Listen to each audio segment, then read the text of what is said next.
Shalom ప్రియులారా, లోకమంతటిలో క్రైస్తవ్యం యొక్క విశిష్టత తెలియాలంటే మనిషి యొక్క మరణము అనివార్యమని మాత్రమే లోకానికి తెలుసు. కానీ మనిషి జీవితంలో సృష్టికర్త యెహోవా మెస్సియా యొక్క ప్రణాళికలో తప్పిపోయిన మానవునికి మొదట ఆజ్ఞాతిక్రమము పాపము వలన వచ్చు జీతము మరణము. అయితే దుష్టుడగు సాతాను అపవాది ఆ మనిషిని మీరు చావనే చావరు ఈ పండు తింటే అని దేవుని ఆజ్ఞను నిర్లక్ష్యపరిచేటట్టుగా చేసిన మోసగాడు. తద్వారా మనకు మరణము సంభవించింది. ఆ మరణము నుండి విమోచన విడుదలకు అంటే మన జీవాత్మకు నిత్యము యొక్క జీవించే ఆ యొక్క దేవుని ఊపిరిగా మనం ఉన్నాం. కాబట్టి ఈ యొక్క నికోదేముతో యేసయ్య చెప్పిన మాటను మనం జాగ్రత్తగా గ్రహిస్తే యోహాను సువార్త 3వ అధ్యాయంలో యూదులకున్న నమ్మకము క్రీస్తు ద్వారా రక్షణ, విడుదల, విమోచన వస్తుంది, నూతన జీవితము కలుగుతుందనే నమ్మకంతో అది ఈ యొక్క యేసుగా వచ్చిన ఈ నజరేయుడే తమ మెస్సయ్యగా ఆలోచిస్తూ తన అనుమానాన్ని తీర్చుకోవడానికి వచ్చిన ఆ సందర్భము రాత్రి యందు వచ్చాడు. పగలు ఆయన యేసు ప్రభు దగ్గరికి వెళ్తే మిగతా శాస్త్రులు, పరిసయ్యులు, యాజకులు, ప్రధానులు కొందరు అనుమానిస్తారని ఈయన కూడా ఒక అధికారిగా ఉన్నాడు. కాబట్టి నికోదేము వచ్చినప్పుడు యేసయ్య ఒక చక్కని మాట చెప్తారు. ఒకడు క్రొత్తగా జన్మించితే కానీ అతడు దేవుని రాజ్యమును చూడలేడని నీతో నిశ్చయముగా చెప్పుచున్నాను నేను. అందుకు నికోదేము, ముసలివాడైన మనుష్యుడు ఎలాగూ జన్మింపగలడు? రెండవ మారు తల్లి గర్భమున ప్రవేశించి జన్మింపగలడా అని ఆయన అడగగా యేసు ఇట్లను, ఒకడు నీటి మూలముగాను ఆత్మ మూలముగాను జన్మించితేనే గాని దేవుని రాజ్యములో ప్రవేశించలేడని నీతో నిశ్చయముగా చెప్పుచున్నాను. ఇక్కడ శరీర మూలము, ఆత్మ మూలము ఈ రెండు ఒకదానికొకటి విరుద్ధముగా ఉంటే నిశ్చయముగా రెండు మరణాలకు లోనవుతాం. ఒక శరీర మరణము ఎలాగో తప్పదు ప్రతి ఒక్కరికి. కానీ ఆత్మీయమైన తలంపులు కొత్తగా జన్మించడం అంటే ఆత్మ ద్వారా.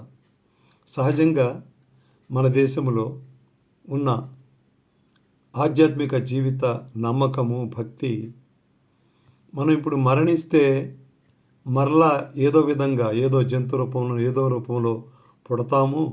ఇట్లా 7 జన్మలకి అంటే 6 జన్మలు ఏ విధంగా పుట్టినా 7వ జన్మ మరలా మనిషిగా పుట్టి ఆ యొక్క మంచి కార్యాలు చేస్తే ఆ యొక్క స్వర్గానికి వెళ్తాం, మోక్షానికి వెళ్తామంటాం. అదే బైబిల్ పరిభాషలో పరలోకము. అయితే ఈ మనిషి ఇన్ని జన్మలు ఎత్తుతాడు అనేదే కల్పన, సాతాను పెట్టిన కల్పన. ఏంటంటే ఒక సంతృప్తి కొరకు. నిజానికి సృష్టికర్త చెప్తున్న మాట, మనిషి యొక్క శరీరంలోనికి ఆత్మ ఉన్నంత వరకు ప్రాణం ఉంటుంది. ఆ ప్రాణం పోయిన తర్వాత ఆత్మ ఆయన దయచేసిన దేవుని చెంతకు చేరాలి, శరీరం మట్టిగా అయిపోతుంది. ఇది ఒక మరణము, మొదటి మరణము. ఎవరైతే ఈ క్రీస్తు యేసు మాటలను విని నమ్మి విశ్వసిస్తారో తద్వారా పొందుకునే ఆత్మీయ బాప్తిస్మము, నీటి బాప్తిస్మము, ఈ రెండు భౌతికముగా మనం ఉన్నప్పుడే జరగవలసినవి. ఈ కార్యము, ఈ క్రతువు జరగకపోతే మరణమైన తరువాత అప్పుడే మన యొక్క ఆత్మ నిత్య నరకాగ్ని పాలవుతుంది, ధనవంతుడు మాదిరి. కాబట్టి ఇది రెండవ మరణము, తీర్పు ద్వారా వచ్చే రెండవ మరణము. అందుకనే ప్రకటన గ్రంథము 20 అధ్యాయం 14 చక్కగా ఒక మాట ఉంటుంది. మరణమును మృతుల లోకమును అగ్నిగుండములో పడవేయబడెను. ఈ అగ్నిగుండము రెండవ మరణము. కాబట్టి ప్రతి మనిషికి 2 జన్మలు ఉంటాయి. 7 జన్మలు కాదు కానీ 2 జన్మలు. ఆ 2 జన్మలు మనము భౌతికంగా ఉన్న ఈ ప్రాణాత్మ దేహానికి సంభవించినవే.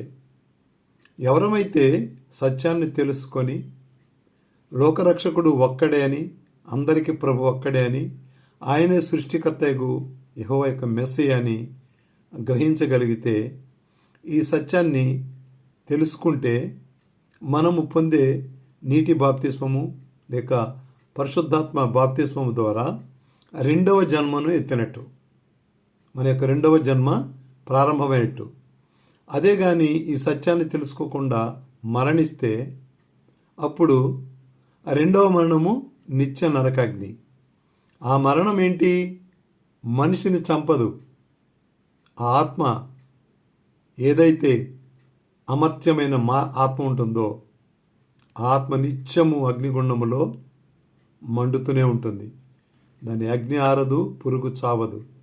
ఈ దైవవాక్యాన్ని నమ్మగలిగితే ఈ లోకంలో మనం జీవించిన తర్వాత, మన మరణం తర్వాత ఏమవుతుందో అని సరైన అవగాహన ఉంటే ఆ అవగాహనను క్రైస్తవ్యంలోనే మనం చూడగలుగుతాము.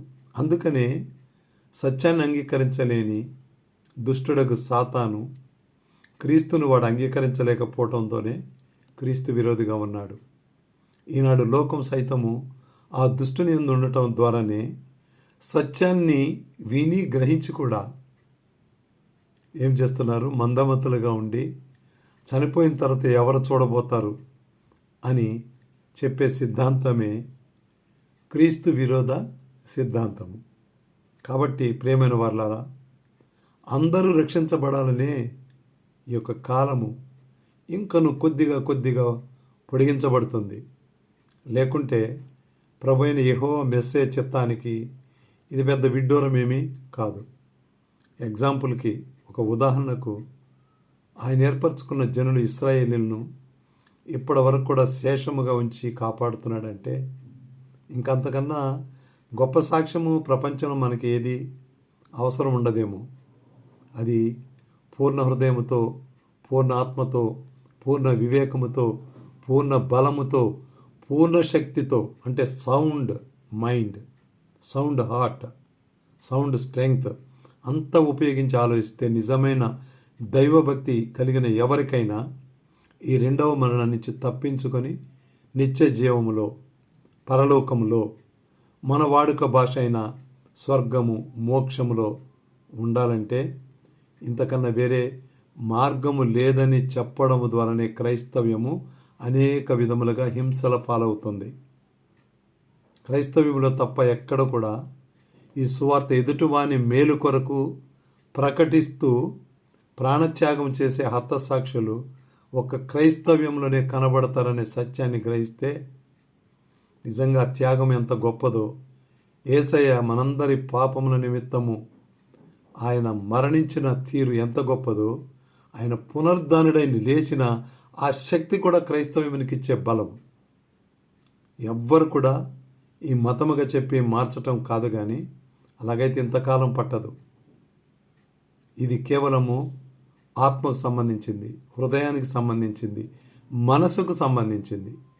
ఈ సత్యాన్ని గ్రహించి మేల్కొనే ఎవరైనా తమ మొదటి మరణమునకు ముందే తెలుసుకొని క్రీస్తు ప్రభు రక్షకుడని అంగీకరిస్తే నిశ్చయముగా 2వ మరణాన్ని తప్పించుకొని నూతనమగు 3వ పరలోక రాజ్యములో, శాశ్వతమైన రాజ్యములో నిరంతరము సంతోష గానాలతో ఉంటామని సత్యాన్ని తెలియచెప్పేదే క్రైస్తవ్యం.